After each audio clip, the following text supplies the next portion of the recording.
안녕하세요. 토지이야기TV의 토통령입니다. 오늘은 여기 보이는 이 공매 토지, 남해 앞바다를 품은 4,200만원짜리 토지가 2,100만원까지 유찰이 되어 208평에 바다 보이는 토지의 소유주가 여러분이 되실 수가 있습니다. 왜 이만큼 유찰이 되었는지와 지목은 전으로 되어 있지만 일반 법인도 이 토지를 취득하실 수가 있습니다. 요즘 1인 법인을 많이 하는데요. 농지를 어떻게 취득할 수 있는지, 어떤 토지인지 궁금하시죠? 영상 시청을 끝까지 해주세요.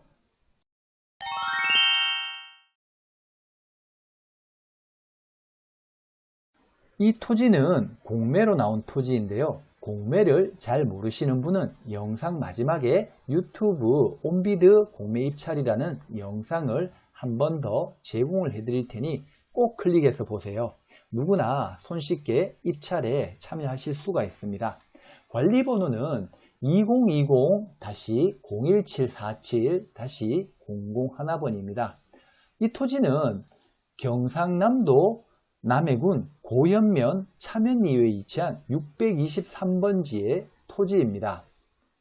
토지의 면적은 688제곱미터, 그러니 평수로 환산하면 208평 정도 됩니다. 자, 감정가가 4,196만 8천원, 거의 4,200만원이었는데 2,098만 4천원까지 유찰이 되었습니다. 2,100만원대 낙찰이 된다 그러면 208평으로 나누어 보니 바다가 보이는 이 토지가 평당 10만 1,000원에 되게 됩니다. 세부 용도는 전으로 되어 있습니다. 그럼 본 토지 인근 가까운 도시지역을 확인을 해 보겠습니다. 목적지의 토지는 여기 위치하고 있고요. 가까운 남해군청과의 거리는 11km, 사천시청과의 거리는 32km, 광양시청과의 거리도 32km, 인근 여수시청이 있고 하동군청도 있습니다. 이 일대 인근에 계시는 분이시나 또 바다 조망을 찾고 계셨던 분이라면 이 토지에 관심을 가지시면 좋으실 듯 보여집니다. 확대된 위성사진으로 본 토지를 보도록 하겠습니다. 본 토지의 위치는 여기에 위치하고 있고 정남서향으로 남해 앞바다가 보이고 남해 앞바다 앞에는 이순신 순국공원이 조성이 되어 있습니다. 그리고 인근 불악 45에서 50호 마을이 형성이 되어 있고 국도선 따라 위쪽 방면에서 진입할 수도 있고 아래쪽 방면에서 진입할 수도 있습니다. 지적도를 보게 되면 본 토지 앞으로 이렇게 도로가 있죠. 국가 소유의 도로가 연결이 되어 있습니다. 현황은 콘크리트 포장으로 되어 있고요. 본 토지에서 조망을 보도록 하겠습니다. 여기 멀리 바다가 보이시나요? 이게 잘 안 보인다고요? 네, 맞습니다. 제 눈에도 잘 보이질 않습니다. 지도상으로 봤을 때 현 위치에 있어서 남쪽 방향으로 바라본 토지입니다. 이 바다가 잘 안 보이지만 조금 더 확대 잘 보이는 방향으로 틀어보도록 하겠습니다. 자, 어떤가요? 남해 앞바다가 훤히 잘 보이는가요? 자, 그리고 지대가 높다 보니 다른 집보다도 위에 위치하고 있다는 점입니다. 그럼 다른 각도에서 남측에서 북측으로 바라본 토지는 이런 전경의 사진입니다. 그리고 수목이 여러 그루 보여 있는데요. 감정평가와 함께 감정평가가 된 수목도 있지만 이렇게 여기 큰 수목은 제시외라 그래서 별도, 그러니 즉 이 나무 소유주는 따로 있다는 거죠. 이거는 매각에서 제외가 되었습니다. 그렇다면 추후 입찰하고 낙찰이 되셨을 때 이 나무는 어떻게 해야 되냐? 이게 법정 지상권이 성립이 되냐 성립이 되지 않느냐에 대한 실질적으로 법정 지상권이 성립이 되려면 명인 방법을 갖추거나 그 다음에 임목 등기를 해야지만이 법정 지상권이 성립합니다. 즉 법정 지상권이 성립하지 않는다는 겁니다. 본토지의 또 다른 문제점이 제시외 건물이라고 있는데요. 축사로 이용되는 듯 보여지고 가까운 사진을 보니 과거 소 한두 마리 키우는 축사로 이용이 되었던 것 같고 현재로는 이용을 안 하고 있는 듯 보여집니다. 자, 그리고 위성사진을 보게 되니 현재 여기 토지인데요. 이렇게 함석 지붕이 일부 걸쳐져 있죠. 이렇게 일부 타인 토지에 걸쳐져 있다 보니 타인 토지 위에 설치된 건물은 법정 지상권은 성립하지 않습니다. 반대로 이 토지 소유주는 오랫동안 자주 점유를 했다 그러면 20년 동안 공연평온하게 자주 점유를 했다고 한다면 오히려 시효 취득을 주장할 수도 있다는 점이 하자인 것 같습니다. 자, 그러면 이 토지의 연역을 보게 되면 이 토지의 원래 소유는 양한 땡님이고 매나 여기 고연면 차면리에 거주를 하고 있는데 2016년 자녀에게 부산에 있는 아들에게 정려를 했네요. 그렇다면 실제 낙찰자가 되신다면 이 토지 양한 땡님이 지금 현재 밭으로 운영할 수 있고 그 조금 전에 보셨던 제시의 인목이랑 요거에 대해서는 그분께 가서 물어보면 누구보다 잘 아실 것 같고 그분이 만일 돌아가셨다 하더라도 이분을 또 찾아가셔서 김봉 요 토지의 소유주 요 토지 일부 소유고 그 다음에 함석 지붕 여기 축사를 소유하고 계시는 분이 김봉옥님이시거든요. 요 분을 또 찾아뵙고 협의를 한번 해보시고 나중에 협의가 잘 안 되신다 그러면 최소 대지의 분할 면적의 계획관리는 60제곱미터는 분할이 되니까 요만큼 분할을 하고 이 일대만 사용을 하시는 것도 괜찮아 보일 듯 싶어 보입니다. 카맵을 통해서 현장에 직접 가보도록 하겠습니다. 여기가 남해 앞바다가 있는 쪽인데요. 앞에 주택들이 가려져서 남해 앞바다가 도로에서 바라봤을 때는 보이질 않습니다. 자, 그럼 들어가는 입구에 그 제시의 건물이었던 축사가 있는데요. 실제 임장을 가시는 분도 있고 못 가시는 분도 계시겠지만 못 가시는 분들은 로드뷰를 통해서 이렇게 이곳저곳 샅샅이 좀 둘러보시고요. 또 가시는 분들은 실제 여기 축사가 운영이 되고 있는지 여부를 좀 확인하시면 좋으실 것 같습니다.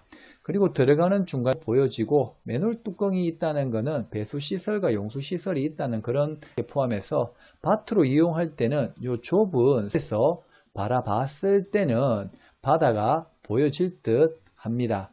그리고 여기에 만일 건축을 하시게 된다 그러면 단독주택을 짓는데도 주차 대수 최소 한 대를 맞춰야 되다 보니까 여기에 이 토지를 매수를 하셔서 주차장을 만들든지 아니면 여기 보시면 조금이 한번 보이시나요?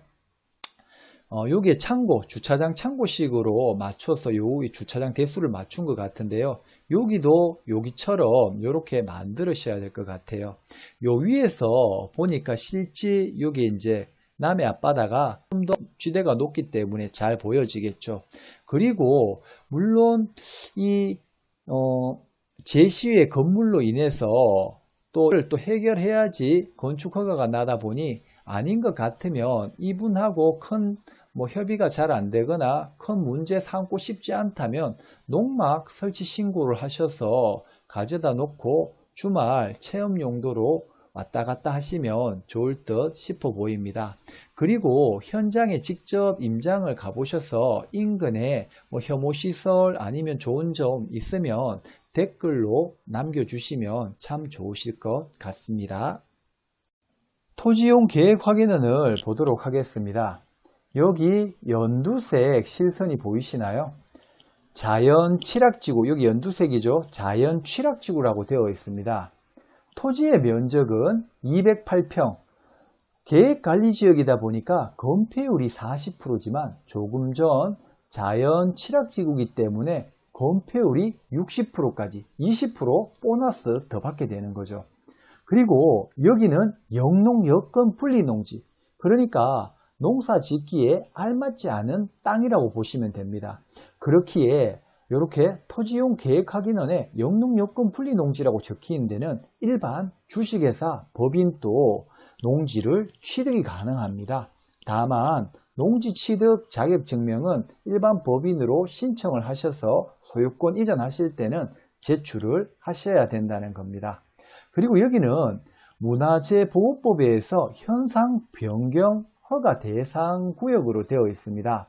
그러다 보니 아무래도 문화재보호법에 좀 따라야겠죠.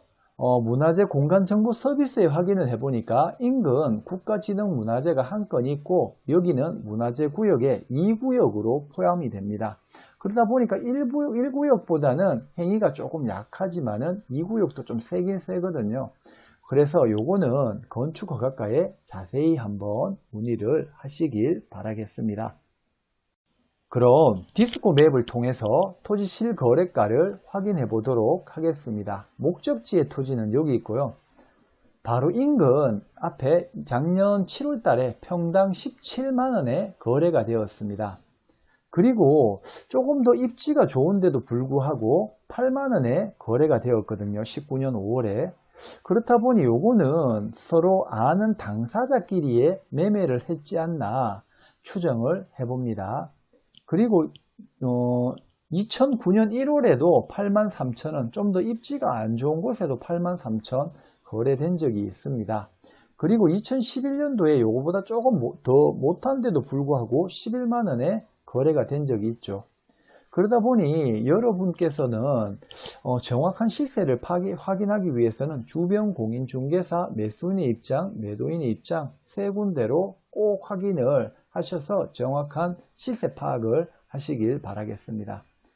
그리고 토지 등기부 등본을 보게 되면 인수, 낙찰을 하게 되면 인수해야 될 권리사항이 있는지 없는지 보면 여기에 압류가 2019년 5월 22일 한 건으로서 모두 말소되니까 낙찰자에게는 인수할 권리는 전혀 없습니다.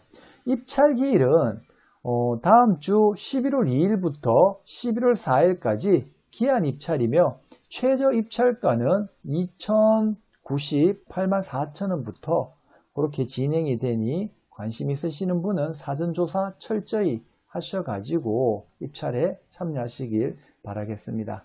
입찰 방법은 네이버 검색창에 온비드 입력 돋보기 누르시고요. 관리번호 2020-01747-001 검색 누르시고 11월 2일날 되면 그 입찰 버튼이 활성화가 되게 되면 그때 입찰에 참여를 하시면 됩니다. 그리고 마지막에 온비드 공매 입찰 영상을 한번 클릭을 해서 보시면 누구나 손쉽게 입찰에 참여하실 수가 있습니다. 자, 오늘은 4,200만원짜리가 2,100만원까지 유찰이 되었는데요. 오늘 문제점들을 살펴봤습니다. 자, 자기가 어떻게 해결 방향이 있을지 또 이 토지를 낙찰받아 어떻게 협상을 할 건지 어떤 목적과 어떤 용도로 사용할 건지 분명히 확실히 하시고 그렇게 입찰을 참여하시길 바라겠습니다. 그냥 저렴하다고 해서 입찰을 해버리면 추후 이게 해결이 안 되어서 그걸로 인해서 또 보증금을 포기하거나 또 낙찰받고도 많은 스트레스를 받을 수가 있으니까 그 점 참고하시길 바라겠습니다. 오늘 시간이 좀 많이 길었는데 들어주신다고 감사합니다.